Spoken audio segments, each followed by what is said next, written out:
everyone. Welcome to the Save Point Podcast, episode 18. And it's a little bit of a milestone for us, guys. Steve and Jesus are here with me. Yep. So how you guys doing? Good. I'm awake. That's a good thing. He has risen. But it is a little bit of a milestone for us.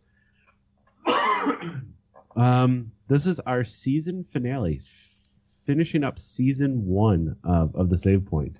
Hooray! We're getting into the holiday season, so we wanted to finish up. We're going to be off for a couple of weeks so we can spend time with our families and all of that. But we'll be back in January. Not really too sure what week in January, but we will be back in January of 2019. So today we'll talk about basically what I think everybody knows we're probably playing or have been watching since last week. And then we're going to get into the nominees for the video game awards that were announced a couple of days ago. And we're going to kind of give what we feel our pick would be for that category. Does that sound good, guys? Yeah. Sounds beautiful. When you said that we hit a milestone and this is episode 18, I thought it was going to be like, we're finally adults. We can hang brain and go to prison. Like, I don't know. Well, 18 is, what was it? 18, you're legally able to buy, what, cigarettes and porn? Cigarettes and porn. Oh, so this is our cigarettes and porn episode. Yeah, cigarettes and porn episode. There you go. All right. But, but porn, I remember the whole thing was like, oh, you must be 18 to enter the site. If you're not, click no.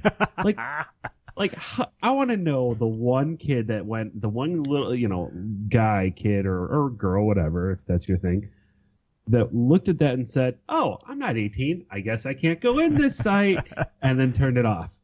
Oh, There's man. probably one gullible out there. Someone who was afraid, like, oh, if I hit yes, then they'll know and they'll tell my mom. That no on that age gate is the most unclicked button on the internet. If they even still exist, I don't even know. Yeah. Oh, you're 18. Okay, just kidding. Yeah. It's kind of like how the TSA was. It's like, oh, what do you got there? Oh, that's a gun. Okay, get on the plane. Yeah, come on, it's fine. Just use it for good. It's fine. Yeah, use it for good. Oh, that's so bad. But that's how we end the season. I know that Steve and I have been playing it, but have you actually picked up 76, or what have you been playing? Have you been playing anything?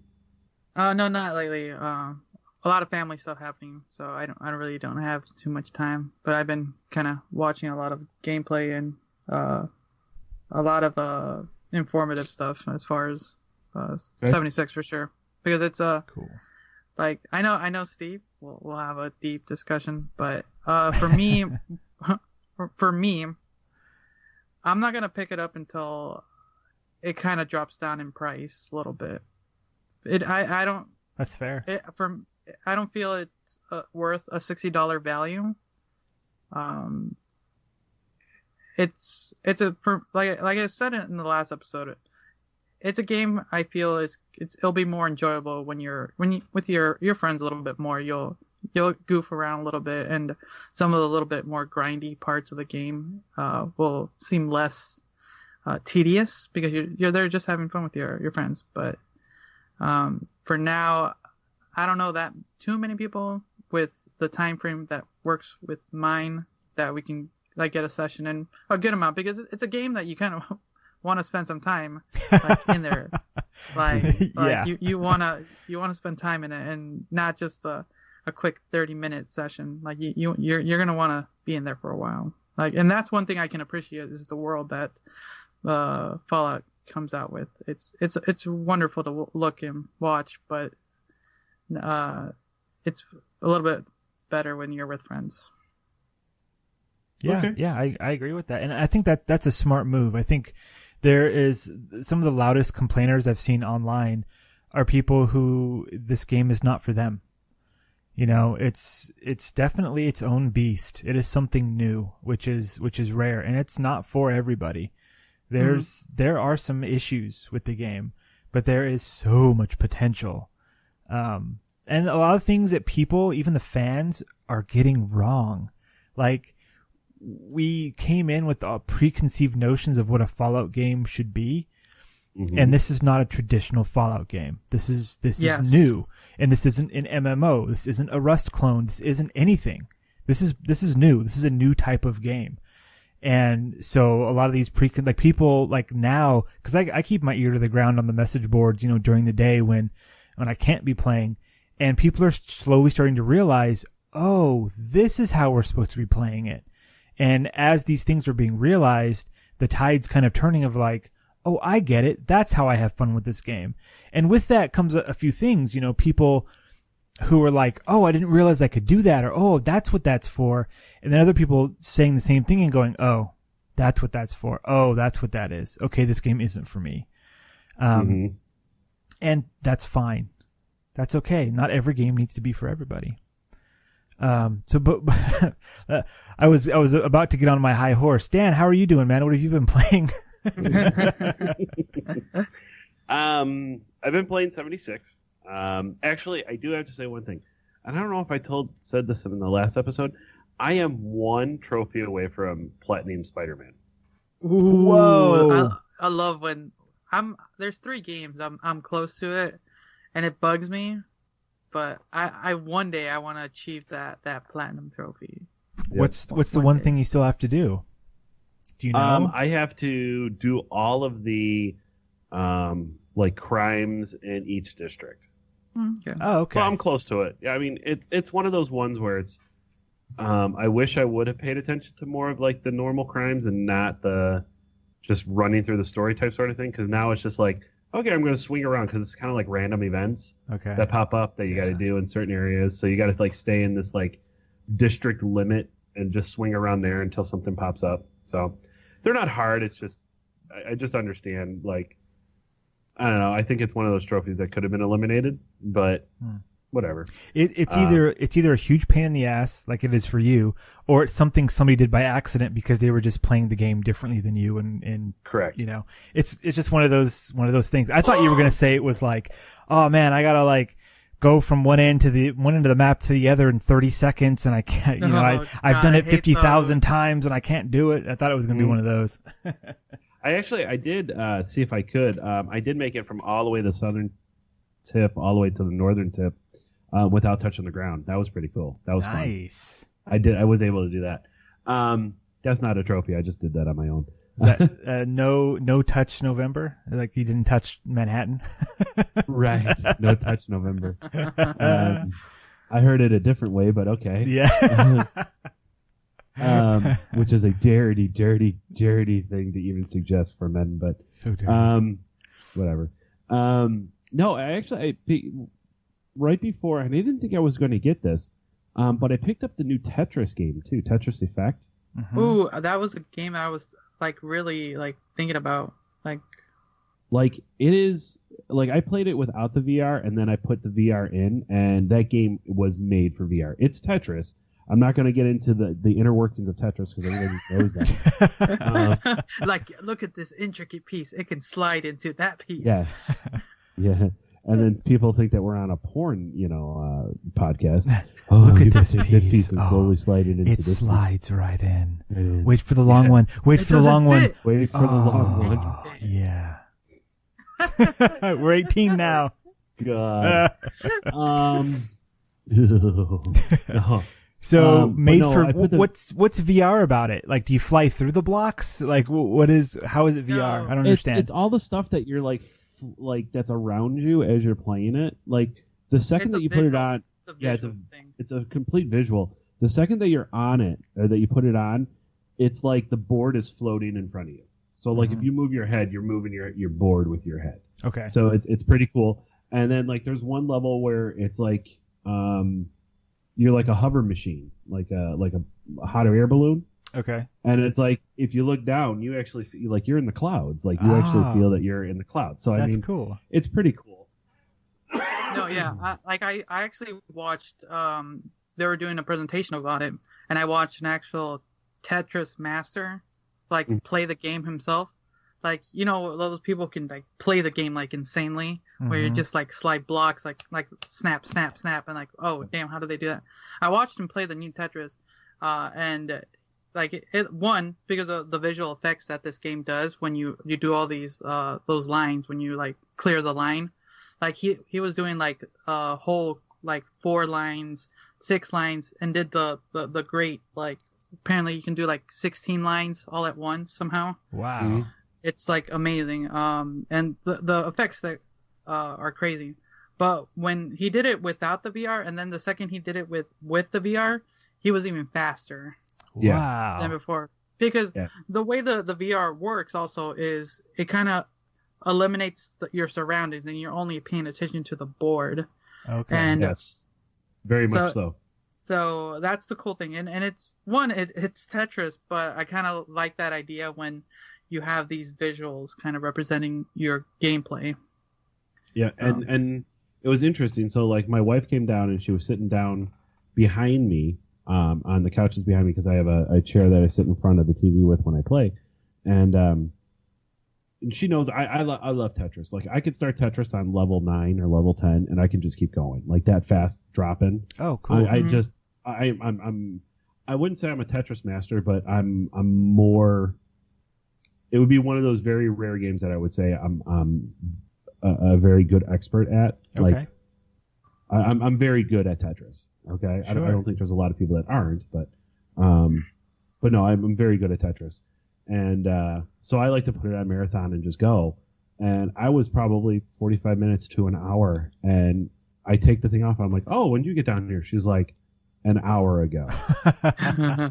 She's like, you were like zoned.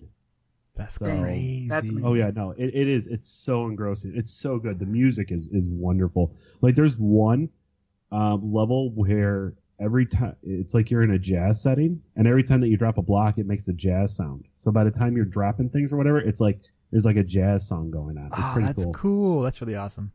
Yeah. Yeah. I can only imagine playing that stoned. Not that we do that. But it's legal here, so I don't mind. Oh, okay. Stay, Yeah, that's the awesome. West Coast. Yeah, the West Coast is it's all legal. Yeah, lucky. No, but obviously I picked up 76, and I only probably have about 3.5, 4 hours into it. I really didn't have a lot of time to play it on Tuesday, and then yesterday something came up, so I really didn't get a chance to play it. But today I was able to play with a couple of buddies. It is definitely a social game. I can see that, but I can also see where it is also where it is also like you can play it solo. Mm-hmm. Yeah. But I think you would be missing something with it. I think the biggest word that's coming out of everything is that there is potential. Mm-hmm. There's potential for it. Yeah. That is true. And I really, really, really hope that Bethesda keeps that in mind when they keep adding things. Mm-hmm. I hope we don't see, oh, this is an expansion, so we have to now. I don't know how to say it. Like, I don't want to see a whole bunch of paid for things with it. I want them to grow it correctly, and I will take. We'll do an update here, and then 6 months we'll do a little update here, and then after a year we'll do a big update here, type sort of thing. Mm-hmm. So Then don't touch the game, and then 8 months down the line, now it's a $20 expansion that's going to also fix all of the stuff. Like, I hate saying it this way, and I know I'm going to get the groans out of it. I don't want them to Destiny it. that's exactly what I was gonna say. It feels it's not like what happened to Destiny 1 or /2 kind of. Like Yeah. how we had the expectations, like we were all really excited for it, but after kind of having a taste of it and then actually doing it, or at least I've been watching it, it's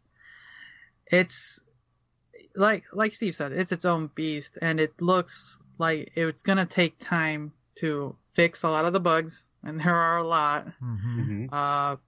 And it's gonna evolve, and with time, it's gonna be something like great. But Yeah, like, I see exactly what you're saying. I think there's huge potential for it. Yeah, it's too soon for me to make a final thing with it because I'm only 5 hours into the game. Mm-hmm. So I put a few more hours into it than that. Something like what I say before, 10 or 12, something like that. And the big thing with this game right now, as it stands, not talking about the future of it, but as it is right now, there is balance. It's not a solo game. It's not a multiplayer game. It's a little bit of both. And people have a hard time, kind of just saying that and realizing that and knowing that it's okay. You know, the fact that is it a solo experience with multiplayer tacked on? Is it a multiplayer game with solo tacked on? Like, no, it's neither of those things. It is both of those things, right? Mm-hmm. And sometimes you want to log on and you want to just do your own thing and be solo, and it works. Sometimes you want to go on, find some people, go on quests. That works too. One night when I was playing, I went to a place. I was on my way somewhere to do a quest, right? Like the main quest line. I was on my way somewhere. And on the way there, I went by this landmark and it was this big prison. I was like, oh, cool. That looks like a prison. I'm going to go check it out. Turns out it was full of super mutants. Turns out while I was there, other people were there and an event started. So started doing the event, started playing with other people. This other guy who was one level above me, we were just going to the same places, shooting the same things. And we just kind of clicked. Like there was no audio, there was no talking involved. I tried to say something, but the guy's mic wasn't on, or girl's mic, whoever, the mic wasn't on. So I was like, all right, whatever. And we just ended up grouping up together and we played Fallout 76 for the next 4 hours together. We went questing all over the place. You know, when you play with somebody, when it is a multiplayer experience, it is different. You pay, or at least when I say you, I mean me, pay less attention to what the quest is saying, but more attention to can we get to the place and find the thing or kill the thing as fast as possible to go do the next thing, right? Yep. And that's the MMO grind. And that's okay if you want to play that way. There are a few times when I stopped to like read some lore and stuff and the other person waited for me. So they were respectful of that, and that's cool too. Had a great time. We were building camps back and forth to to get rid of our loot and encumbrance and stuff and fix up our weapons. I think the game has a really good, loot fix mechanic where you are constantly having to repair or upgrade your weapons and armor. And unless you have power armor, trust me. For power armor. I mean, power armor, I'll get the power armor in a minute. But just the loop of let's go out, let's kill some things, something breaks. Okay, somebody build a camp. Okay, let's fix things. Let's take a few minutes. We'll, do eat some food, get ready, get buffed up. All right, let's go back out again. And it's a nice loop. It's a good gameplay loop to be in. And for, as a 2-player experience, that was great. And we didn't run into any other people. At the prison, there were 3 other people there. I think there were 5 of us total at one point. And they took off when the event was done. And we didn't meet anybody else the entire other 4 hours we were playing, which is kind of interesting. So then the next night I went on and I said, tonight I'm going to play solo. I'm going to concentrate on the quests and just have a solo experience. Mm-hmm. And that's exactly what I did. I went on quests. I got experience. I experienced the lore. I RPG'd for a while, and that was great fun. And I came across a couple other people. Nobody is hostile in this game that I've come across yet. I agree with not you. Yet. I haven't seen anybody be hostile. I don't know if it's because you can hide what you're wearing by just putting on cosmetic clothing. But at a glance, it's hard to tell how powerful somebody is. So there's that. But 2, the game really rewards cooperation more than it rewards, fighting other people. I came across other people's campsites and, their doors were unlocked. I went in, used the equipment. I can't steal anything from them. I wouldn't even try to. I just used the benches and stuff that they had. And at one point I was over encumbered with some things. So I dropped them on the floor here's some extra ammo that I'm not using and left, just left them a little gift there. Why not? And so, playing solo, came across some people.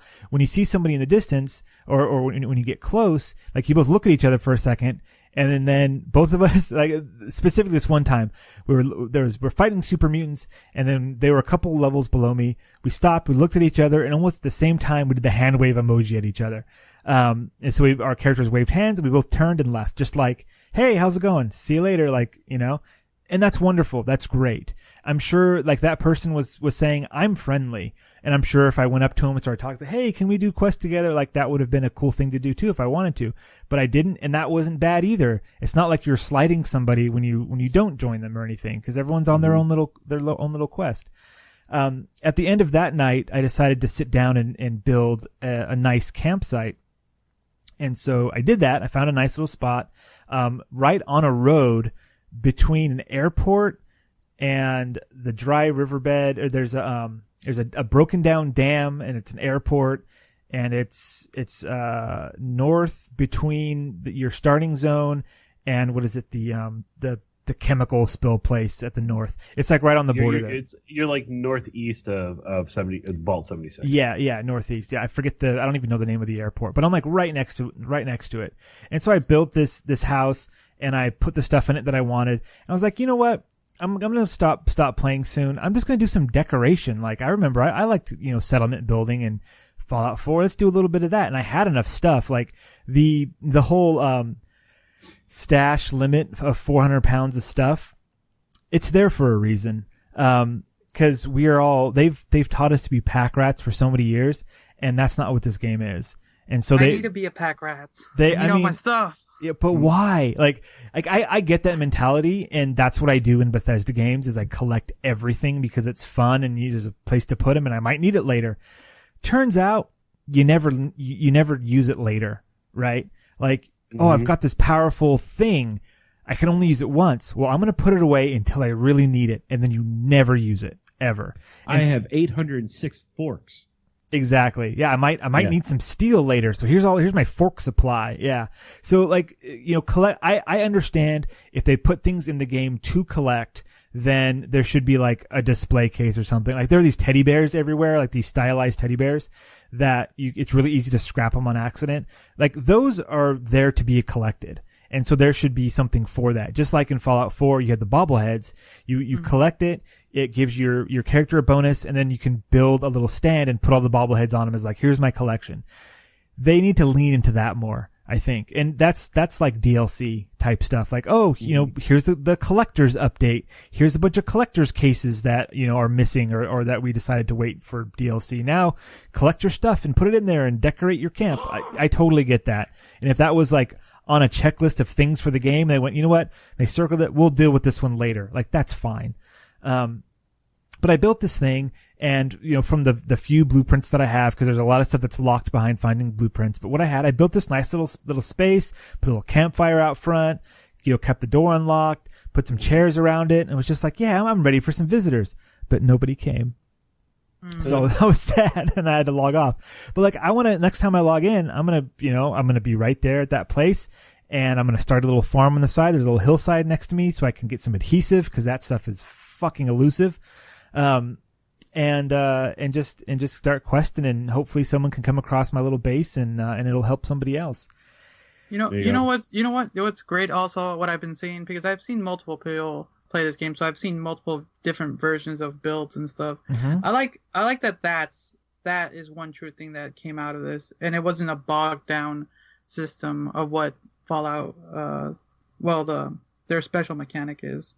Like you can really have multiple types of builds for this game, and I really enjoy that. You can be the guy who like crafts all the gear for people and like have everyone have good gear towards the end, or you can like be the DPS or the tank. And it's like that's really great. I like that. I really enjoy that.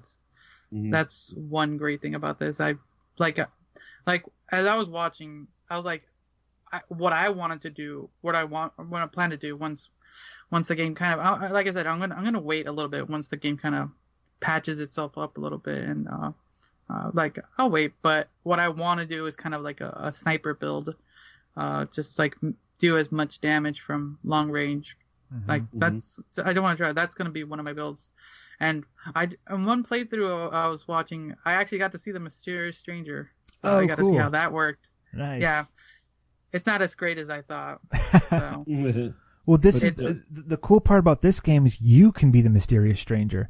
I have a rifle, an upgraded hunting rifle with a scope on it, and I was in a location where some other people came over, and there were super mutants, and they were a couple levels below me, and they're fighting them, and I was like a block away, and I was just picking them off, the super mutants, like right in front of these people, like I was the mysterious stranger, like that's exactly that's so kind of cool. what I was aspiring to be. Like I'll just do that. Pew!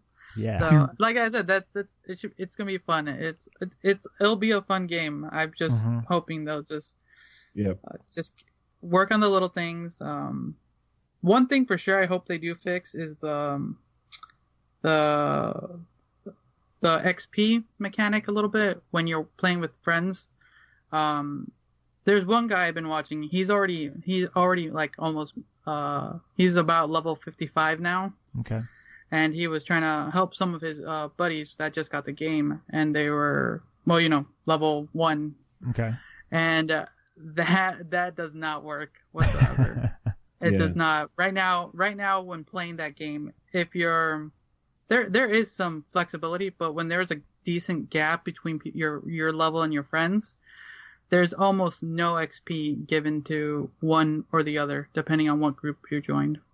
Yeah. So if you join the higher level player, everything levels out to his thing, so you'll be fighting high level people at your. But that's a good way to grind your character for low people. But if you like downgrade your level, the higher level person gets 0 XP, and apparently their loot drops also dwindle down too, which is weird. Yeah, well, that's something. That's all balancing stuff, and that's something. Like I said, that's something they have to all of that little by little. It's not only balance, but it's a time thing. Like, a year from now, they'll be like, here, craft this thing that helps you level up lower level people, right? Because at that point, the majority of the population will be high level, and if you join in a low level, no one will want to play with you. So just like in a standard MMO, like eventually they say, okay, when you make a new character, we'll just give him to you at like mid-level or high level, because we know you don't want to grind through 100 levels before you're the same level as all your other characters. Right. That kind of thing will happen eventually. And so I think they probably even have plans for it already. And it's just, you can't put that out right away, because then the whole economy goes out of whack with levels, and you have this, divisive community. And, buying, selling, caps, the encumbrance issue that people have been coming across, that's all in there on purpose as well, I think. Like, vendors pay you almost nothing for your stuff, and they sell things at super high prices. And what they're telling, what the game is passively telling people is, don't use vendors, use other people, right? Mm-hmm. Make your own economy. And that's good. That's going in a good direction.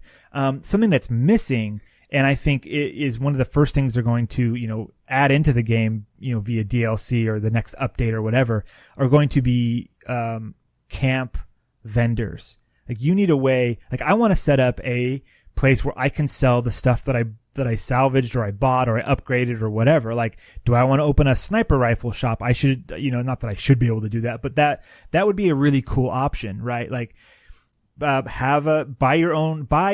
whatever your own vendor bot, have it be a quest line, whatever. And then you get it, you can put it in your camp, load it up with stuff, price it out, and just as you go off questing, this thing is there, ready to sell stuff for you. You come back after a day of playing, and, there's a chunk of caps, for your hard work. Those kinds of things, I think, are coming, but Bethesda wants to wait and see what people are doing first before they say, oh, use vendors. Instead, if us players came up with some crazy way of trading stuff that they hadn't thought of, then they would implement that instead, right? Like, if we all decided that, certain piece of loot that the game valued, like, really low, but we as the players to decide is valued really high, then, maybe they would incorporate that. Like, here's a Deathclaw hand. Oh yeah, that's worth a full set of power armor because it's a rare drop, whatever people come across. I think they're waiting to see what we do before they try to force something upon us. And I respect that. If that's in fact what they're doing, I respect that. You're going to see what your player base is doing and work with them. I would really like to see, put this in the wish list pile, a trade hub of sorts. That would be really cool. I would like, and somebody said that there's a place somewhere around the middle of the map that looks like it's set up to be that. But what I thought, I was doing the dishes earlier and I was thinking about this. It would be really cool since every server has, I don't know, 20 to 30 people max, whatever it is. I don't even know what the real number is. 24. So you have a maximum of 24. Set up a barter town with 24, slots. 24 buildable, slot. Just like if you go to a swap meet and you purchase yourself or you rent out, a space, right? When you log on, go to the section. There's a robot vendor. You pay him some caps. They say, okay, here is now a buildable square for you to do whatever you want. And then build a whatever. And so then there's like a place that everybody can come to and can swap with each other. You know, when you log out of the game, yours disappears, but there's enough slots for everybody on the server. So that doesn't ever really matter. You pop onto, you log back on, you're on a different server, you throw the vendor some money, whatever, and then one of those slots will be empty and you can set up your stuff again. And then it would just become this hub. And it doesn't have to be a big flat field, you know, with squares saying, here, buy these squares. It can be a town that they just take, 24 spaces, around this, rundown city or whatever it is. Say, okay, find the one you want and hit the button and you rent it. And now it's yours for X amount of time.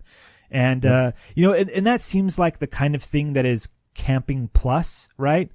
The game doesn't have settlement building. It has camping. It's a different way to think about it. You're not setting down and building a settlement. You're building a little temporary shelter for yourself to survive and to help your friends. And yeah. I'm sorry. I wanted to bring that up actually. Yeah, go ahead. I was looking through and a lot of people were saying, oh, I don't want to play a game that's a base building game. I don't want to be a base builder. I don't want Fallout to be a base builder. Now, if you go through all of the interviews that they've gone live, if you look at any type of information that has gone out there, because I actually looked the past 2 weeks, I was looking, actually not the past 2 weeks, the last week, because you mentioned this last time we recorded, Steve. Never once does Bethesda say it's a base builder. Yeah, it's because it's not. It's not. And playing the game, it's not a base builder. If you're going in there thinking, oh, I don't want to be a base builder, it's not. I mean, you can build things and you can get as elaborate as you want it to be, but it's not a base builder. The other thing, too, is you're describing another thing that you talked about our last episode. So check us out, our last episode, podbean.com, iTunes, all that fun places, or even on our Discord. You did mention it. This game is not going to be the game in 6 months that it came out to be, and then in a year it's going to be the game. It's still going to be a Fallout game, but the game that they came out with today or yesterday, 2 days ago, 6 months from now is not going to be the same game, and then a year from now is not going to be the same game, and you can see that. You can see that this is we put out servers, we put out a gorgeous world because I think it looks great. I love the color in it. Yeah, it's a pretty world to be in for sure. Yes. But this is the bare bones, and you guys have no idea what we're about to get started. Yeah, this is. I mean, just think of it this way: you can go out and still get nukes. I have yet to see somebody get nuke codes and see a nuke drop. Oh, I've seen it once. Yeah. It's hard, but I've seen one. But remember, you can drop it on any place. So let's say they do make that marketplace. And somebody decides that they want to nuke the marketplace. Nuke it. Just nuke it. Yeah. You know what I'm saying? Yeah. To tag on to that just real quick, only one time have I seen somebody with a wanted on them, meaning they murdered another player, and their wanted value was only 30 caps. One time I've seen that. Yeah, but that's the other thing too. Not one player has been any type of aggression towards me. That's awesome. I got shot at by one person, but then it's I turned around and you could definitely tell he wasn't trying to shoot me. He was trying to shoot the mole rat that was behind me. Oh, okay, yeah. You know what I'm saying? Sure. which I like. Mhm. I like the fact that this is a game that it's. I mean, yeah, sooner or later there is going to be a PvP. I mean, people are just going to be jerks because they're going to be that higher level, and they'll have however many caps or whatever like that to do what they want. Mm-hmm. But I like the fact that right now the last thing on a lot of people's minds right now is I'm going to go shoot this person. Like I even was tempted. I'm like I can take out this. Yeah. Mm-hmm. I'm a level 4. I could take out this level 2 person. Yeah. But do I really want to? PvP doesn't unlock until level 5. But I understand what you're saying. Yeah. Yeah. For sure. Yeah, and then I realized that once I hit level 5, I'm like, oh, okay, even if I shot the guy, it would do nothing. I was on Reddit today, and someone had a really good idea, and that was, to be able to flag yourself certain ways, like the standard game mode, and I wish I could give this person credit because this was a genius idea, but like standard game mode is like you flag yourself as an explorer, and that's what everybody's playing right now. Or you could flag yourself as a raider, and if you're flagged that way, you don't do like the tickle fight, guns before like to initiate a duel and then a real fight. Like that's the mechanic is if you shoot somebody else, the damage is very low. If they shoot back, they're kind of saying, okay, let's fight. And then the guns are full damage. If you set yourself to raider mode, then like you're automatically, like all the turrets will automatically fire on you. You're like an enemy in the world, but your weapon damage is always at 100%. So you don't tickle fight somebody. If you're going to attack somebody, it's always 100%, go. And then to balance that out, a pacifist version, or they call it like the farmer or the settler, where you kind of opt out of PvP. You show up as a different color. You're like, outlined in blue to say like, I don't want to take part in fighting at all. And those are for the people who do want to like base build or be traders or craft things and just have no interest in that kind of stuff. And just have that flag be changeable whenever you want to during the game. Like if you log on and say, today I want to fuck somebody's day up, flag as raider, let's go, and you show up as an enemy to everybody at all times. Like, those are things that's something that could come to this game and would make total sense. It would just make so much sense. I look at that. That could be called hardcore mode. Hardcore mode, sure. If you really think about it, it really could be. Yeah. What type of person do you want to be as in this game? If you're a raider, you're going to be shot at all the time. Mm-hmm. Yep. I mean, it makes sense. So, I think the consensus, though, I think with all three of us right now, though, is we're looking towards the future with it. I think we all see potential in it, but it's still just way too damn early to even make a review on it. Yes. Yeah, I've explored and that's the one thing that I cannot stand right now. I don't know if you. So I like to browse N4G while I'm at work sometimes. N4G? I don't know what that is. Oh, with a 4. Okay, yeah. Okay, I know what that is. Yeah. So, and one of the articles that came out was it seems that people are review bombing 76 on Metacritic, which I know you gotta take Metacritic with a grain of salt, and we're not going to get into that type of debate. But it's like people are so easy to cast stones at this. It's like you have no idea what this game is going to be. Mm-hmm. I mean, look at it reminds me of WoW right now. Like if you take WoW and you take WoW when it first started and you take now WoW with Battle of Azeroth coming out, it's two completely different games. Mm-hmm. And they've had 7 different games between them. Yeah. I mean, just with, Wrath of the Lich King and all of that because of expansions and how different things change and how they're always changing things. Even down to the point, I'll even go back to Destiny. How many times did they fucking change Destiny? Mm-hmm. But there's such a following, that this game is great and people, and there's such, it's just reserve your review right now until you actually play the game and give it, my thing is give it the 100-day rule. Sure. Let it be out for 100 days. See what they've done. I guarantee it, but Bethesda's not one of those. Bethesda is one of those developers that's going to look at it and say, just from what I've seen, this is what's working with people. This is what's not. For God's sakes, they're saying that 35 to 40% of their company is with their games is mods. They love mods. They love the mod community. They make games so people can mod them. Mm-hmm. So they are completely wide open for what the community is going to tell them about the game. So they are going to go out and they are going to make the differences that they have to. They are going to put the patches in that they need to. Mm-hmm. And I think that this game has a very positive potential without needing a lot of work. And I think after they kind of get rid of the hiccups and a little bit of bugs, Mm-hmm. I think then they're going to start to get into a lot more of that fun stuff to make it an even better experience. So I like it. I'm enjoying it right now. Steve, seems you're enjoying it, and Jesus, I'll wait and see. Yeah. you'll wait and see. So And let's that's get, just real quick. Probably not real quick, but something to add to that. Nobody is saying how smooth the launch was. This was the smoothest launch of an MMO type yeah. game Yeah. ever. Yeah, that's You know? true. I like, didn't even think of that. They flipped the servers on and people started playing. Like, sure, some people had problems. That's always going to happen. But it's not like some other games where like they flip the switch and then nothing works for, a whole week, or people can barely get on, or there's huge load times. I've not had to wait once logging on. By the way, I'm playing on PC. I log on, I hit play, it says finding world found, counts down, loading. Like, it's every time it's boom, boom, boom, and then it's got to load in, which takes a while, then I'm in the game. I've not had to sit in a I played lobby. on both. Same thing.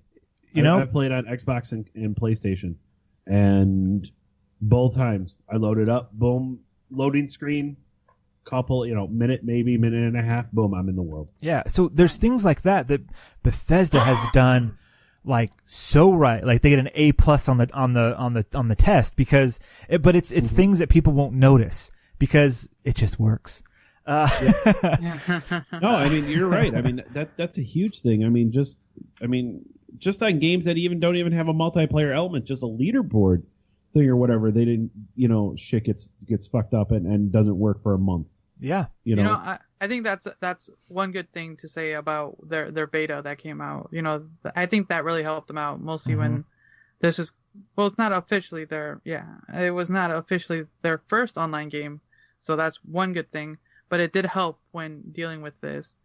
So yeah. like I said, this Fallout game, it looks great. It from what I'm looking at, it feels like Fallout. Yeah. It does. It does feel like Fallout. There is one potential that watching it and everything, it feels like, I know we already have an Elder Scrolls Online, but I would love a Skyrim-ish version of this. Yeah. Because of it works with Fallout. Uh-huh.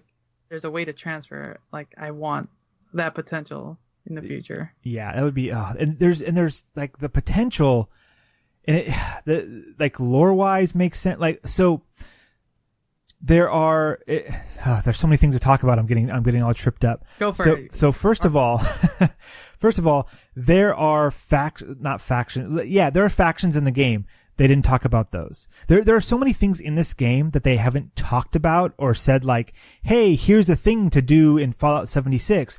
It's just something that's in the game that people are now finding, right? I remember when Fallout 4 was announced, like, okay, here's like all the changes, here's all the new things that you can do, and here's all the features and this and that. And for 76, they're like, it's kind of online and we're new at this. And that's kind of all they said. Well, there's still a ton of things in this game. People are still finding them because it's only been a couple of days. Like the one thing, like right off the bat, people are saying like, do this first, which makes a whole lot of sense. So I guess minor spoilers if you care about that kind of thing. But the power, what's it called? The mining or power loader or something, power armor. There's a certain suit of power armor that gives you plus 100 carry weight. And there's a quest line associated with finding and building this power armor.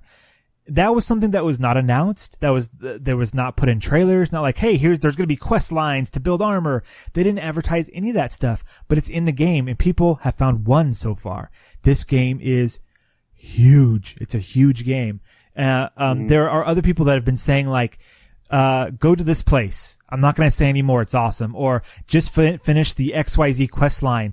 Best quest I've ever done in a Bethesda game. There are so many things like that could not be advertised, right? Like, I feel like Bethesda said, like, they've built the framing of this house and they've like put a couple things in it to like, oh, we put the mantelpiece on with some pictures. So that looks nice. And then we put a nice bed over here with a bedspread, but like the walls are not even there yet, you know, and the second story is kind of teetering because it's not nailed down, but like they have plans for it. So like player factions, clans, typical MMO stuff fit in this world perfectly. Just not yet, right? Like, I feel like they have this big list of it's coming, not yet, and they haven't said what it is because that's not their style. Bethesda's style to say, next week, we're adding clans to the game. Here's how they work. You know, like, that is their style. Not, it was planned before launch, but then we ran out of time, so now we've pushed it 6 months to... No, when it's ready and it'll work. The player cities, like... I can't see how those would work in this kind of game, but I could see them doing something. Something that would make sense, like a location that you can take over and, they already have that in the game. They have, workshops. I haven't, taken over one yet, but it's like a location where you can take it over and you have to defend it and like waves of enemies will come. But there are powerful resources that you can, that are rare resources that you can mine there and you can build on it and all this stuff. Like, they could take that and expand it to like, here's a bunch of buildings and stuff. And, you know, you can, if you have a clan or you're part of whatever, you guys can come here, you can take it over, you can build collectively. Like, everyone throws their material into like a big bucket, like a clan bucket, and then everyone can use all the materials to build. And as long as at least one person from this clan is on the server, it'll stay there. If everyone logs off, well, then it's empty for somebody else to use, you know, that kind of thing.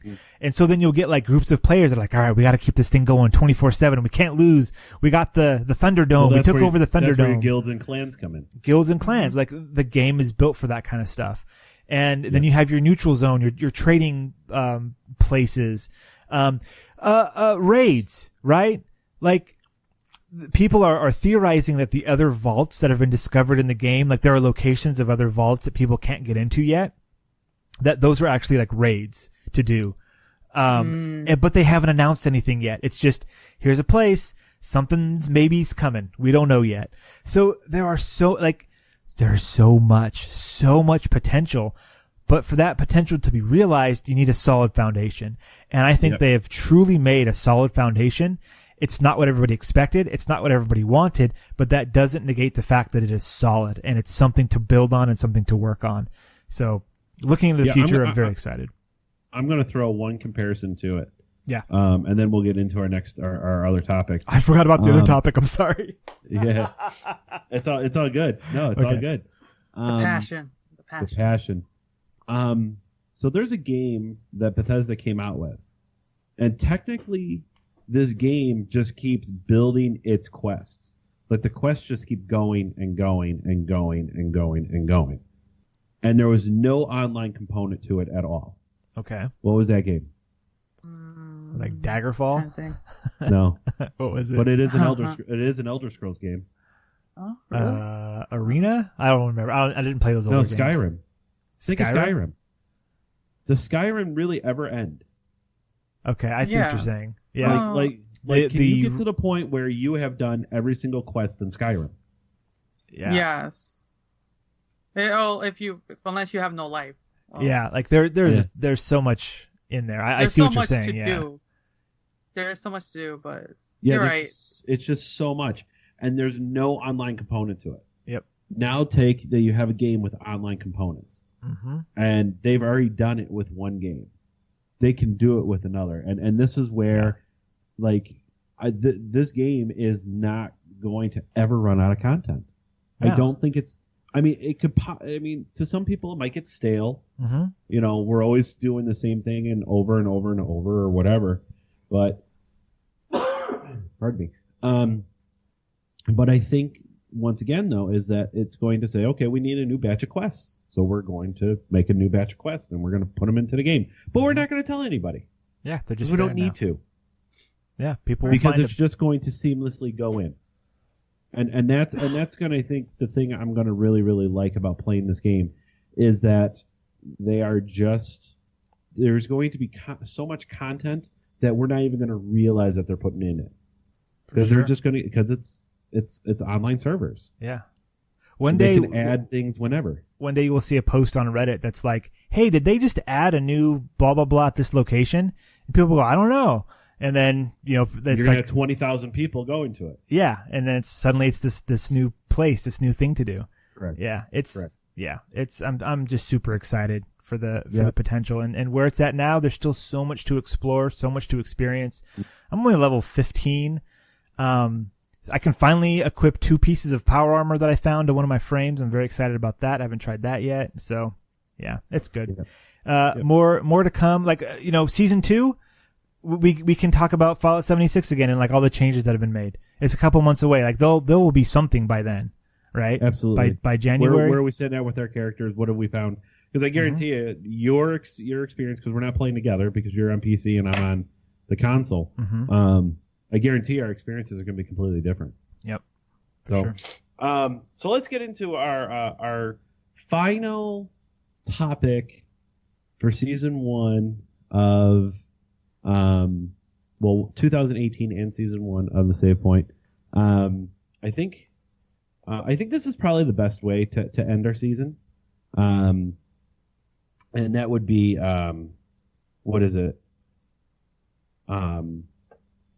And that would be to go over the video game awards. We started, if you remember, our first episode was we introduced ourselves and we gave our predictions of what we wanted to see at E3. Mm-hmm. And I labeled that episode New Beginnings and with a New Hope or something to that effect of New Beginnings with High Hopes. Okay. And I think that, like I said, this is the best way to kind of end is going on from what we've talked about to what we're looking at now, and kind of go from there. So just real quick, episode 0, New Beginnings and Hopeful Dreams. That's what it was. Hopeful Dreams. That's what it is. Yeah. Hopeful Dreams. So I think some of our games that we've talked about are on here, and some of the things that we talked about throughout this first season. So let's get into it. We're not going to do every single category because there's some of these I really don't care about. I'm not a huge esports game fan and all of that. Like they're saying, what's the best esports team? I couldn't tell you who's on it or whatever. So I couldn't tell you an esports team. I have no idea. Yeah. Yeah, what's the best esports event? Okay. Video games. Yeah, video games. Yeah. Who's the best esports coach? The guy that everyone goes, "Okay, coach." That guy. So, the Video Games Awards are December 8th. But let's get into I think the easiest one, because I think that this is going to be the easiest one to pick. Best multiplayer game. Multiplayer. Okay. And the nominees are Call of Duty Black Ops 4, Destiny 2 Forsaken, Fortnite, Monster Hunter World, and Sea of Thieves. Now, I know which one's going to win that one. What do you think's going to win? I think Fortnite's going to win it. Now, who decides who wins these awards? Is it players or is it a panel of judges? It's a combination. I think it's a little bit of column A, a little bit of column B. Okay. I mean, I know that Fortnite has a huge fan base. So like just the raw numbers of the number of people that have played it would win the popular vote, but I don't know if it's the best game. So what's the electoral vote then? No. Oh jeez. My brain just spasmed. It depends on the gerrymandering of the times. Let's see. I think Destiny Forsaken it would be high up there. I know Sea of Thieves is an amazing experience, but it's not for everyone. It's harder to get into that kind of game than a shooter. Right. I think Black Ops kind of disappointed a lot of people as being more of the same kind of situation. Mm-hmm. What was the other ones in there? Fortnite, Monster Hunter, and Sea of Thieves. Monster Hunter again, niche. I tried so hard to like that game, and I couldn't get into it. I think that's what it is. I love Monster Hunter World. I think it was put together great, but I don't think there's enough of a player base to say it's going to be the best multiplayer game, and that's the only reason I give it to Fortnite. I think the third would be Call of Duty and Destiny 2. Those would come in, third. So I think the one that's taken it is Fortnite for that. Okay. I'm gonna say if anyone's keeping score, I'm gonna say Destiny 2 Forsaken. Just I haven't played that much of it, but I see good things a lot online about it. So that's where my vote is.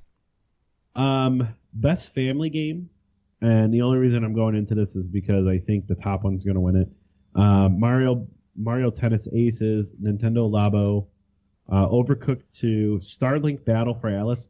My God, that game came out and nobody talked about it. That came out in October and nobody talked about it. Oh man, I didn't even know it was out yet. Yeah. Oh no. And then Super Mario Party. Okay. I heard that bombed.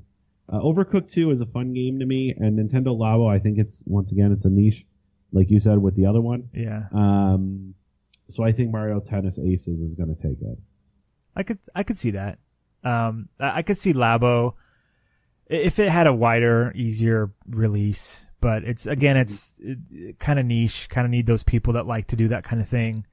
I don't know much about family games. Like I would have said Mario Party just because, it's Mario Party. But if you say that it bombed, then I don't know, maybe not. So yeah, if Aces is the thing that the kids are playing with the adults, then sure. Sounds fine to me. Best role-playing game, Dragon Quest XI Echoes of an Elusive Age, which I have and I want to start. I've only watched the opening cinematic for, but I really want to get into it. Okay. Monster Hunter World, Ni no Kuni 2, Octopath Traveler, and Pillars of Eternity 2, Deadfire. I've heard such good things about Pillars of Eternity series, but I have not played any of them yet. I think Octopath Traveler is going to take this one. Okay. Just because I think it had the most traction, and plus it came out in July or August. And people are still talking about it? No, it came out in July. July? Okay. It came out in July, and it blew up. It's the middle of a summer, and it's a role-playing game. Yeah. Out of 8-bit characters. That's pretty cool. So, yeah, I think that's what's going to take it. Here's where I think we're going to start to get into the more of a discussion. Best action adventure game. Okay. Shadow of the Tomb Raider, Red Dead Redemption 2, Marvel Spider-Man, God of War, and Assassin's Creed Odyssey. Who said boy better? Who said boy? Is it boy or boy? Yeah. So I do have to say, it was funny. Do you ever hear Dorkly? Yeah. I've seen some of their stuff. So they do some parody stuff, and it's what if the wrong weapon went into the wrong game, and they go to Stardew Valley, and the one guy takes the axe and says, "Whoa, what is this?" It says Leviathan, and he's got like this high pitched voice or whatever, and he throws the axe and it like chops down like 3 trees and it comes back to him, and like this little kid comes up, he's like, "What are you doing, Dad?" And he's like, "Boy, follow me." It was perfect. That's amazing. Oh, so specifically, this is action adventure. Is that what it is? Action adventure, yeah. Okay. Action adventure. I tend to lean, like I would lean towards Spider-Man for this. I watched God of War and Spider-Man. Red Dead is not as much of an action adventure. It's more of a cowboy simulator, a yeehaw simulator. Tomb Raider was fine. I'll leave that there. So I would say Spider-Man takes this one. I'm having trouble between Spider-Man and Assassin's Creed. Oh, I forgot about Assassin's Creed. Damn it. Okay, let me revise. I don't think Red Dead has enough traction behind it right now for these awards. I don't know about that. I mean, did you see the South Park episode? Are you a South Park watcher at all? No, I haven't. Okay. Oh, I mean, I do, but I haven't seen the one that you're referencing. Okay. I don't watch either, but my co-host on the Science Faction podcast, sciencefactionpodcast.com, he still watches South Park pretty religiously. And he was like, hey, man, I guess I need to buy this Red Dead Redemption 2. And I was like, what are you talking about? He's like, well, South Park did a thing on it. I was like, what are you talking about? So he explained it like there's things going on in the town of South Park. It's a callback to an older episode. There's Al Gore in it. It's a whole thing. There's a B plot with like cops and stuff. But then underlying everything is that this one police officer just wants, like with the attitude of just 3 days away from retirement, keeps saying like, we need to do this thing. We need to fix this thing because I got to go home and I got to save Valentine from the O'Driscolls. And just like, what? Like he's just utterly obsessed with Red Dead Redemption 2 and keeps dropping in these little things the entire episode about it. Like, and you know, I've seen it all over the place. Like in the internet haunts that I go to, you know, Red Dead Redemption 2 seems to be the game of the minute. So I don't know. It's not going to sweep the awards, but I think it's going to definitely win at least one major one. But I don't think this one's it. No, I don't think so either. I would say like action adventure, out of all those games, I think that the game that has the most action, the most adventure, and does it the best is Spider-Man. And that's coming from a huge Assassin's Creed fan. But the Assassin's Creed has more than just this action and adventure in it. You know, there's all these RPG elements and you have to worry about like armor and weapons and all that. Spider-Man, you get in there and you're Spider-Man and you go and it's full of action adventure. That's all that is action and adventure and webs. So exactly. I think they're going to I think that's what's going to take it. So what do you think? I think that's what I'm going to go with is Spider-Man. Best action game. Call of Duty Black Ops 4, which I don't know why it's an action game because that's an FPS, but that's fine. Dead Cells, Destiny 2, Forsaken, Far Cry 5, and Mega Man 11. I'm going to go with Dead Cells. I was going to say Dead Cells as well. Yeah.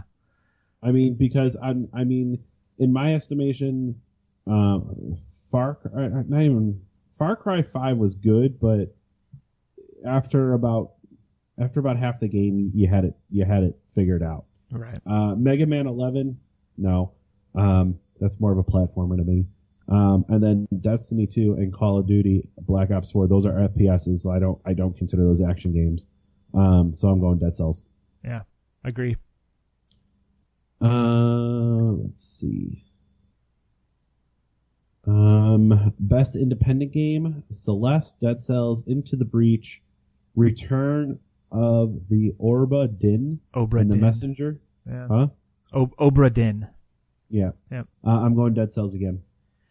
This is an independent game.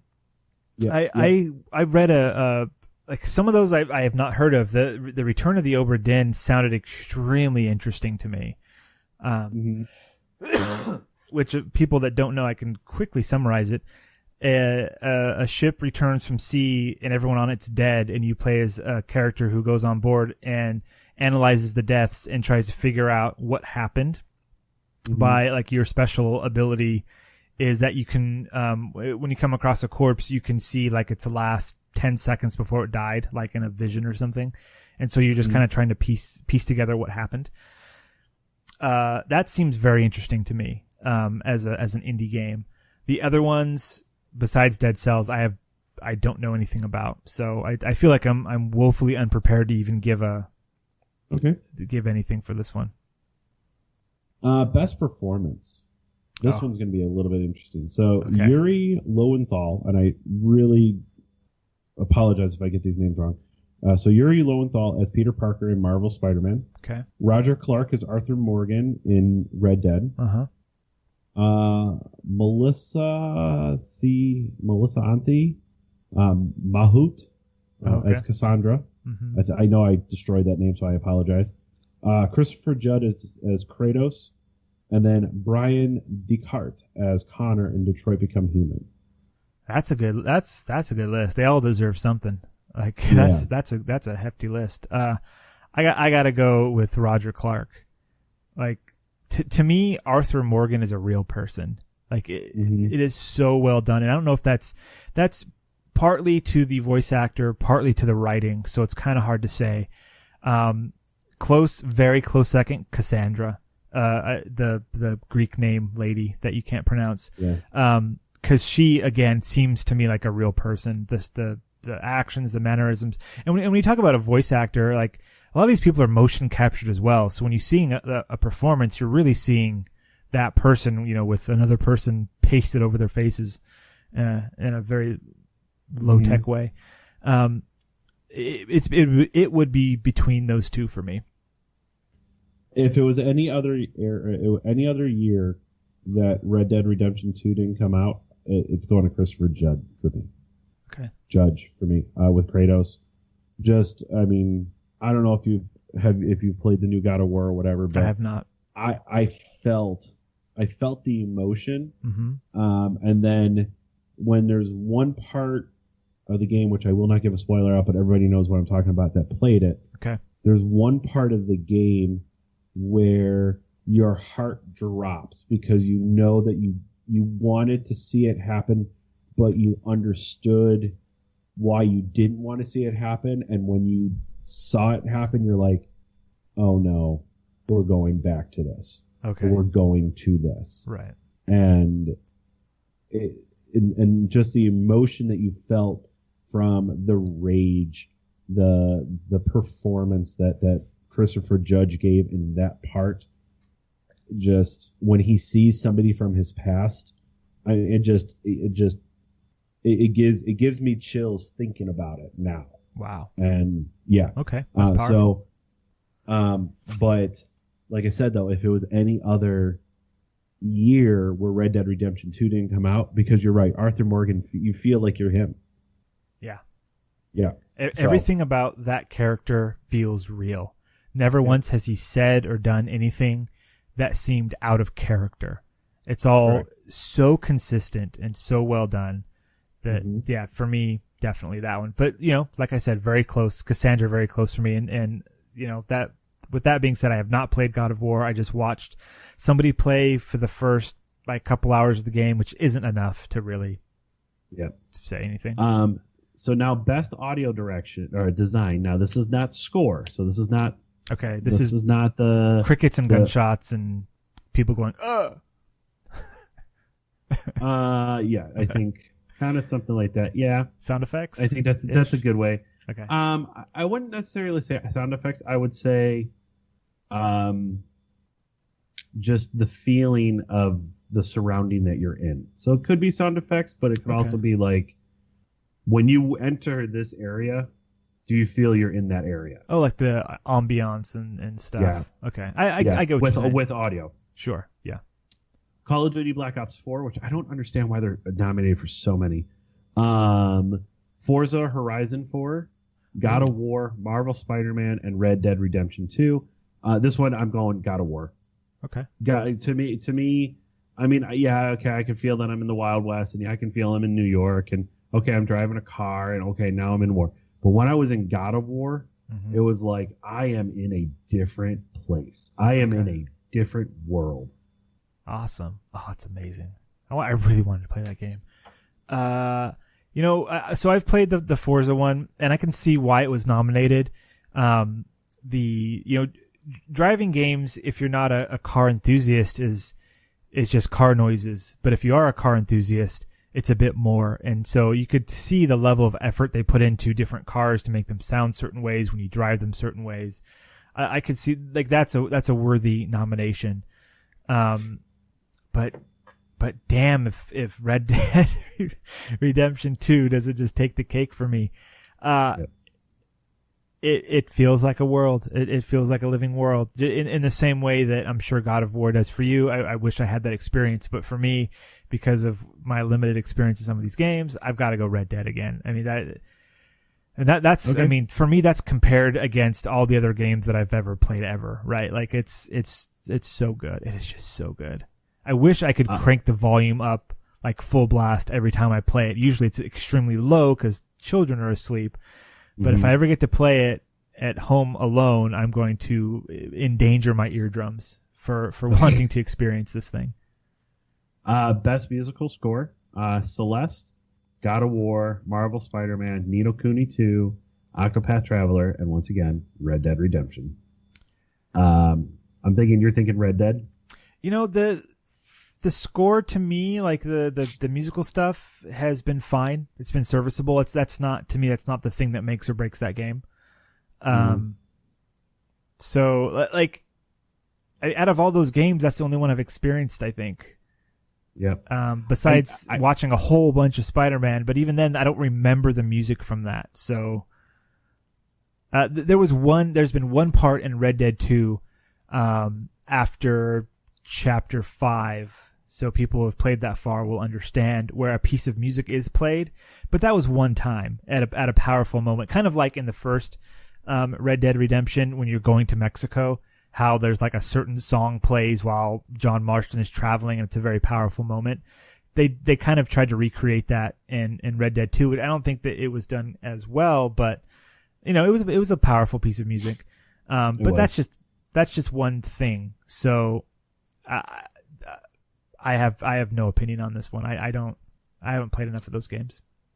I understand the score for God of War, but I don't think it's strong enough to hold up. I think this is going to be a toss-up between Octopath Traveler and Ni no Kuni, honestly. Okay. So, but I don't think I can make I can't go and pick one with that one. Best art direction. Oh, okay. Return of Obra Dinn. Okay. Red Dead again. Mm-hmm. Octopath Traveler.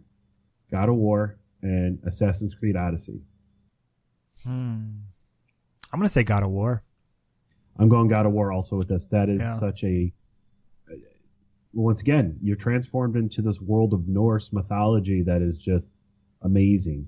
I want to go back. Like, when I finish the game, I could replay it in New Game Plus mode. I could go back and get the things that I didn't. Like, I wanted the story to keep going. Mm-hmm. I wanted to see the new world, the new places I could go to, the new realms I could go to. Oh man, yeah. Like for that, art direction. Like I can see why games that recreate history, like Assassin's Creed and Red Dead, even though it's a false history, they are recreating the American West or the American East, Southeast, Westish. Anyways, like there is validity in like that's not an easy thing to do, but I would putting that against something that's created out of whole cloth, right? Like what God of War does, like just taking something that's a legend written down in, a language that we barely understand and turning it into, this visual masterpiece. I put much more weight in that than the other things. So. Okay. Best game direction. Okay. A Way Out, Detroit Become Human, God of War, Spider-Man, and Red Dead Redemption 2. Red Dead Redemption 2 is on almost every single category, and for good reason. Yeah. Best game direction. I'm gonna give this one to Spider-Man though. Spider-Man. Okay. And I don't want to put any spoilers out there. But I just Spider-Man. Okay. I gotta say Spider-Man. Okay. I mean, how do you define game direction? I know it's different than movie direction. Like, what does a game director do?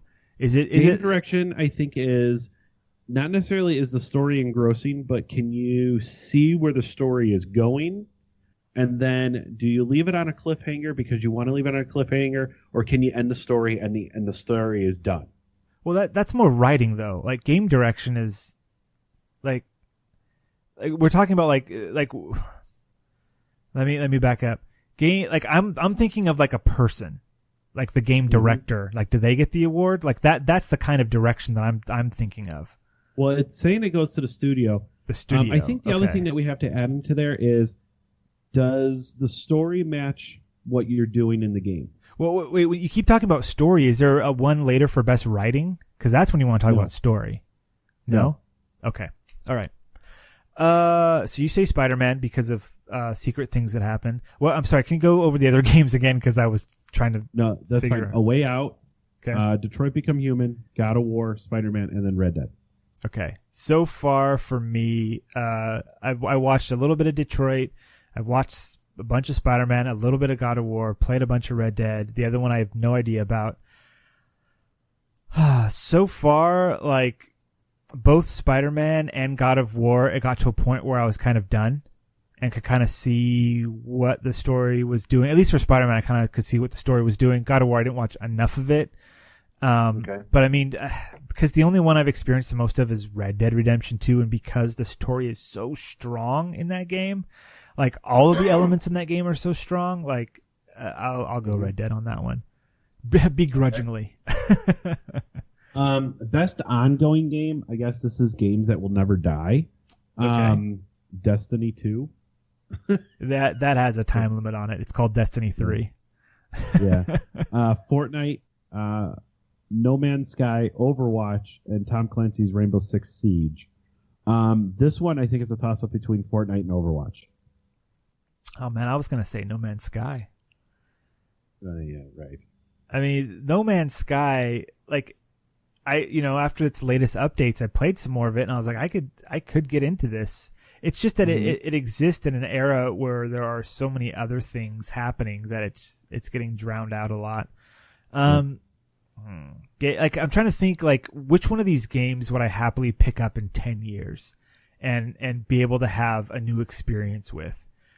Destiny 2, like, unless they do like a bunch more DLC, is going to be like the same stuff over and over again, and like Crucible matches and like stuff like that, which I'm just like, whatever. That's not why I play that. What were some of the other ones? Oh, like Fortnite. Like, okay, I could see that in like 10 years if it has like evolved into something else. Okay. Rainbow Six Siege, I know nothing about. Then it was No Man's Sky, and what was the other one? There was another one, right? Overwatch. And Tom Clancy's Rainbow Six. Oh, Tom Clancy's Rainbow Six. So Rainbow Six I know nothing about. Overwatch, like, I look at that and I see a new version of Team Fortress 2, which is probably like makes people who are fans of Overwatch very angry, and I apologize for that. That's why I never picked it up. I was like, this looks like something I've played before. Every character is unique. You have to learn its unique way that you play it. Somebody else has already mastered it and is better than me, and I will barely have any fun with this game. So in 10 years, it seems like it'd be the same, but with like 500 more characters. So, but to me, No Man's Sky, there will still be new things to go out and explore in that game, especially if they keep supporting it. So that's where my vote is. No Man's Sky. You make some good points. Fuck yeah, I do. Really good points. Why is this game? If this game is going to go on quote forever, like why would that be intriguing? Like, it's got to be unique. It's got to do something new. It's got to be interesting every time. It's not just that it does one thing good. Like, that's like, I'm going to play Red Dead Redemption 2. That's it for the next 10 years. Like, no, eventually it'll get stale. Like, it has to change. It has to evolve. There has to be something in it that's new. And so, like, Overwatch, they keep adding new characters, which is great. Like, that's a way to reinvigorate that game. Fortnite, they have weekly patches or whatever, and they add new things to that. That's cool.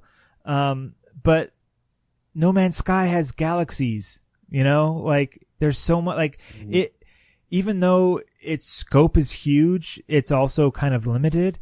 But as they keep working on the game and they keep, forming it into something else, I think, like, 10 years from now, I would be much more interested in somebody saying, hey, did you check out that new No Man's Sky patch? Or that new version of No Man's Sky versus, hey, check out the new character in Overwatch. Like, one of those sounds much more interesting to me. Destiny 2, I obviously, for our whole first season, everybody knows my detest for Destiny. I don't even know why. I can't wrap my head around why people want to support that game. I just can't. I mean, I know that we can have a whole nother episode. We can have a whole nother season of me saying bad things about Destiny and people coming back to me. I can't see it. I just can't do it. I can't do it with Destiny. Well, that's okay. Not every game is for everybody. Destiny is not for you. That's fine. I'm gonna put my little 2 cents in on Fortnite in a second. Yeah. Overwatch to me is the tournament game of tournament games that they needed an updated game for, and Overwatch became it. Okay. Cool. Team Fortress 2 was getting done. CSGO was always going to be out there and all that, and they needed something that was not CSGO but not Team Fortress. So they kind of found that middle in between one, and they got it. Cool. And on top of that, Overwatch is on all the consoles, on all platforms. It's not Halo where it's only on one, and it's not a Killzone where it's only on one. Sure. So that fits that niche right there. Tom Clancy's Rainbow Six Siege. It's a great game, but I don't see it lasting another 2 years, 3 years. Mm-hmm. I mean, people will play it and servers will be up, but I don't think we'll ever be talking about it. Going back to Fortnite. Fortnite has gotten past that whole thing of a fad. Uh-huh. But what's a word between fad and here to stay? Huh. That's what I think it is. It's just a fad that's gone on for a very long time. Okay. Yeah. They're making money on it, and sooner or later, this battle royale everybody needs to put a battle royale game, mode into their game, is going to die. Is going to be one of those, okay, we have it, but we're not going to really focus on it. Like, people went crazy when suddenly now we have Capture the Flag in like Unreal Tournament. Sure. And now we have, Kill Confirmed in Call of Duty, and now we have Blitzball or whatever it was called in. I mean, that was Final Fantasy, but you know what I'm saying. Yeah. It's just a mode that people are liking now. The news consoles come out 2 years. Fortnite, yeah, they'll be a player base, but pardon me, I keep coughing. There'll still be a player base for Fortnite, but with the rise that Fortnite has had, their drop is going to be dramatic. I'll put it this way: Fortnite is either going to die a hero or live long enough to become the villain. Yeah. It's slowly becoming a villain. Yeah, the longer it sticks around, the more they're going to have to change it and tweak it and add to it. And eventually people are going to say, this isn't Fortnite anymore. This is something else. And then those people will jump ship onto something different. Yeah. There's always a chance a different game like that will come out and be better than it. Just like, hey, PUBG, everyone's playing PUBG. Wait, Fortnite, now everyone's playing Fortnite. Here's next game. Okay, now everyone's playing next game instead, and it's a different version of, the thing that we've already played, but it's newer and it's shinier, and there's that. Is it going to stick around for a long time? Yeah, I think so. I think there's going to be a large fan base that's going to stick with that game forever, but I think, it has a time limit. There's a clock ticking down somewhere until that game is no longer something that people point to as, oh yeah, we all know what Fortnite is. It's gonna be like, oh yeah, remember Fortnite? And it'll still be around, but people will have moved on. They'll be sick of it. They'll be done with it. Yep. And with what you said about No Man's Sky, you've kind of convinced me that, because I thought I was going to go Overwatch, but with what you're saying about No Man's Sky, I could see that.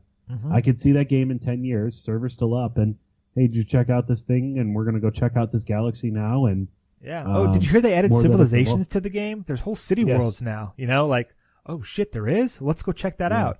And maybe I'm not going to play another 40 hours, but I'll boot it up again and I'll go out and check it out and play for, maybe 10 hours and go, that was cool. And then turn it off again for a while. Yeah. Yep.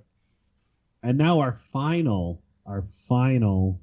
subject or whatever, our final category, our final topic we're going to talk about for season 1, game of the year. Red Dead Redemption 2. It's on the list, right? It's on the list. Of course it is. Assassin's Creed Odyssey, Celeste, God of War, Marvel Spider-Man, Monster Hunter World, and Red Dead Redemption 2. What is this Celeste? Do you have any idea what that is? I have no idea. I want to look it up now. If it was up for some interest for indie game, and art direction and now game of the year. Yep. All right. Celeste. Google, what is this? Tell me, Google. Okay. It looks like a really interesting platformer. Oh, it's okay. All right. With really funkadelic colors. Like, I think I need to be on LSD for this. Okay. I'm looking at some still frames of it. And, you know, when you just look at a game like this, it's super easy to judge. And so I just can't. I have to watch some videos of it or something because it looks like just a platformer. But if it's up for game of the year, there must be something special about it. Just like when you saw like screenshots of, Braid. Remember Braid? And it was like, oh, it's some platformer with some weird looking artwork. And then you play it and you go, oh, what? Oh, it kicked your ass. Exactly. And it kicked your ass hard. Oh, unforgivingly. Yeah. Yep. I'm going to go Red Dead Redemption 2. It's just, for everything that we've talked about with it. Yes, Marvel Spider-Man was amazing. Mm-hmm. Monster Hunter World, it was very good. God of War, amazing. Celeste, we don't know about. Assassin's Creed, it's a great game, but it's not game of the year material. No. That is if you had the base game of Origins, you had we're gonna push the limit a little bit with Odyssey. We get that. Now we're gonna go balls out. You know, pull it out, drop it out, see which one's bigger, type sort of thing. Mm-hmm. That's going to be the next Assassin's Creed game in my mind. Yep. They're going to say, okay, all this stuff worked and we're doing it. Now hit it and do it. Now watch out for the next Assassin's Creed game. Pardon me. And like I said, these are all great games, but just everything in Red Dead, just from the little details to the major things that happen. Mm-hmm. And then on top of that, we're still waiting for the online component to come out for it. Yeah. You know, and we want to be outlaws with it. So, yep. So I think Red Dead Redemption 2 is going to take it. It's just Rockstar that's the reason they're called Rockstar. You know? Yeah. That is a spectacular game. It really is. And, you know, the other ones, I heard the chat online is like, it was God of War until Red Dead Redemption 2 came out. And, you know, just because of all the things I've heard of God of War, I really want to play that game. It seems like it's an amazing game. Assassin's Creed Odyssey, you know, it's a really good Assassin's Creed game, but those games are not for everyone. Like, I imagine a game of the year type game is you hand that to anybody who likes video games and they will like the game, right? Some people are like, Assassin's Creed, no. Just hard no, hard pass, right? Red Dead Redemption 2, like, there is so much in that game to enjoy that you could give that to anybody, and there's something in there for everyone. It does everything so well. Okay, what were some of the other ones? Like Celeste, we know nothing about. So you had Assassin's Creed, Celeste, Marvel Spider-Man, God of War, Monster Hunter World, okay, which I'm surprised that one's even on there. Yeah. And then Red Dead. So yeah, Monster Hunter World is too niche to be a game of the year type thing. You could hand that to somebody who likes video games like me, and they go, "What? How do I do this? Like, why are there so many menus?" There's such a huge learning curve in that game, and then when you find out, you finally realize the learning curve, and then you realize the grind that goes with it. Oh, I turned it off. After I realized those two things, I go, "Oh, this seems like work, not fun." And I totally get how some people love that kind of thing. I 100% understand how somebody would sit down with that game and like, this game is my jam, and just do it and do it and do it. And that's great. Not for me. And Spider-Man. Spider-Man's a contender. But Spider-Man 3 once again is going to be game of the year. They need a couple more games like this before they're going to come out with their own Red Dead, you know? Like this was a good base, it was a good foundation. They did a Spider-Man 2, you think? Spider-Man 2. Okay. Spider-Man 2 is going to be the game of the year. Okay. I think that's valid. That's totally understandable. I think they are going to need more room to breathe. And I think they're going to take a risk on the next one and do something a little bit different. And then by the time the third one comes around, they will have successfully married the things that worked from 1 and 2 together into 3. Just how I've seen games develop over the years. But yeah, from what I've seen, again, haven't played it, looks absolutely amazing. It looks like a lot of fun. It looks like anybody who likes video games or anybody who is even acquainted with Spider-Man would totally enjoy that game. And that is a huge cross section of people. So that's, to me, like that's close runner up for second. The only reason that I say not Spider-Man, and I say 2, is that I could give you Batman, and you're playing almost the same game. Batman as Spider-Man? Mm-hmm. No. It plays like Arkham City. It plays extremely similar. Extremely similar.